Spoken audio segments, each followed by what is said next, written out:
सनक, सरफराश और हैवानियत। मामला मध्य प्रदेश के नर्मदापुरम से सामने आया, जहां अचानक से एक युवती गायब हो जाती है। उसकी लाश नर्मदा नदी के किनारे मिलती है। जांच पड़ताल शुरू होती है तो चौंकाने वाला खुलासा होता है। पुलिस को पता चलता है कि इसकी जान लेने वाला कोई और नहीं बल्कि इसका आशिक ही है, जिसने इसकी हत्या की और उसके बाद शव को नर्मदा नदी में फेंक दिया। आखिर ऐसा क्या हुआ? ये एक आशिक ही अपनी प्रेमिका की जान का दुश्मन बन बैठा। इस रिपोर्ट में देख लीजिए। तारीख 29 दिसंबर 2025, जगह नर्मदापुरम मध्य प्रदेश। वारदात रेप और मर्डर।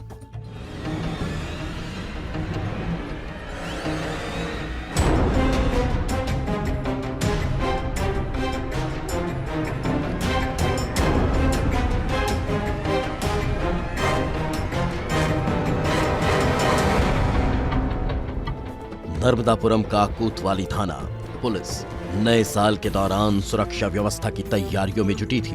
तभी कुछ लोग थाने में दाखिल होते हैं। लोग परेशान थे क्योंकि उनकी 17 साल की बेटी अचानक गायब हो गई थी। 18 दिसंबर से उसका कुछ पता नहीं था। घर से निकली लेकिन फिर लौट कर नहीं आई। दिन से शाम और शाम से रात हो चुकी थी। घर वालों ने फोन लगाया तो मोबाइल बंद था।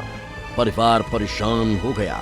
आसपास पूछताछ की, रिश्तेदारों से संपर्क किया, लेकिन कुछ हासिल नहीं हुआ।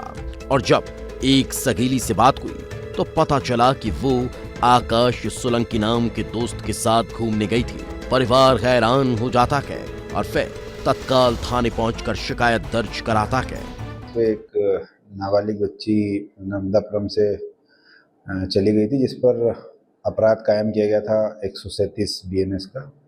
और अपराध अनुसंधान के दौरान थाना प्रभारी कोतवाली कंचन सिंह और टीम द्वारा पूछताछ की गई संदेह के आधार पर और मनोवैज्ञानिक ढंग से उसमें आकाश सोलंकी नामक लड़के के साथ जाना ज्ञात हुआ, जिस पर पूछताछ की गई तो उसने जुर्म करना स्वीकार किया।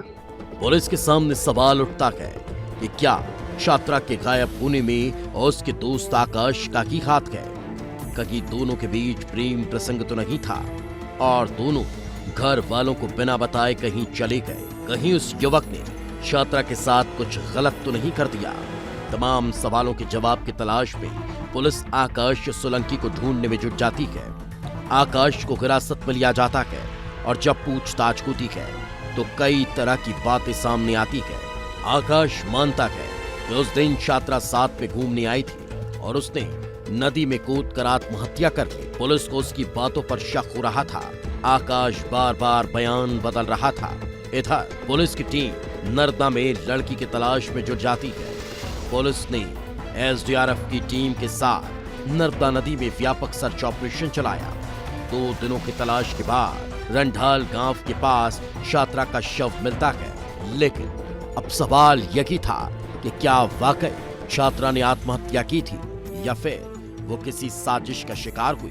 पुलिस लाश को पोस्टमार्टम के लिए भेज देती है और जब रिपोर्ट आती है तो पुलिस के पैरों तले जमीन खिसक जाती है, क्योंकि छात्रा ने आत्महत्या नहीं की थी। आकाश जो कहानी सुना रहा था वो भी मनगढ़ंत थी, बल्कि वो छात्रा दरिंदगी और हैवानियत का शिकार हुई थी। पहले उसका रेप किया गया था, फिर गला दबाकर हत्या कर दी गई। तस्वीर साफ हो चुकी थी, लेकिन सवाल यही था कि क्या ये हैवानियत आकाश ने ही की थी? अगर आरोपी वही है तो फिर उसने ऐसा क्यों किया? पुलिस अब सख्ती से पूछताछ में जुटती है और जो कहानी सामने आती है वो उतनी ही खौफनाक थी। आकाश ने बताया कि दोनों एक दूसरे के पड़ोसी हैं। आकाश उस छात्रा से मोहब्बत करता था, लेकिन पिछले 10-12 दिनों से दोनों के बीच बातचीत बंद थी। आकाश बार बार बातचीत की कोशिश कर रहा था, लेकिन छात्रा मानने को तैयार नहीं थी। फिर क्या था? गुस्से में आकर आकाश ने खौफनाक साजिश रच ली। आखिरी बार मिलने के लिए बुलाया और बुधनी घाट के पास ब्रिज के नीचे ले गया। पहले कुछ देर बात की और फिर बदले की नीयत से उसका रेप कर दिया। पकड़ा न जाए इसके लिए गला दबाकर हत्या की और लाश को नर्मदा नदी के बहाव में फेंक कर घर आ गया। चूंकि बातचीत थी तो उसको बातचीत करके बुलाया ब्रिज के पास और घटना को अंजाम दिया। और पुलिस को भी पूछताछ में उसने बताया कि खुद से गिर गई है, फिर बोला धक्का दिया। इस तरीके से उसने पुलिस को काफ़ी गुमराह किया, लेकिन कोतवाली की टीम ने बड़े अच्छे से इस मामले का निराकरण किया। एक तरफा प्यार का ये जुनून एक मासूम जिंदगी को छीन ले गया। नर्मदा की लहरें भी उस दरिंदगी के आगे खामोश हैं, जहां एक तरफा प्यार की सनक में हैवानियत की हद को पार कर दिया गया। आरोपी सलाखों के पीछे है, लेकिन पीड़िता के परिवार का दर्द कभी खत्म नहीं होगा, क्योंकि एक सनक ने उसकी मासूम बेटी को उससे छीन लिया। विस्तार न्यूज के लिए आशीष मालवीय की रिपोर्ट।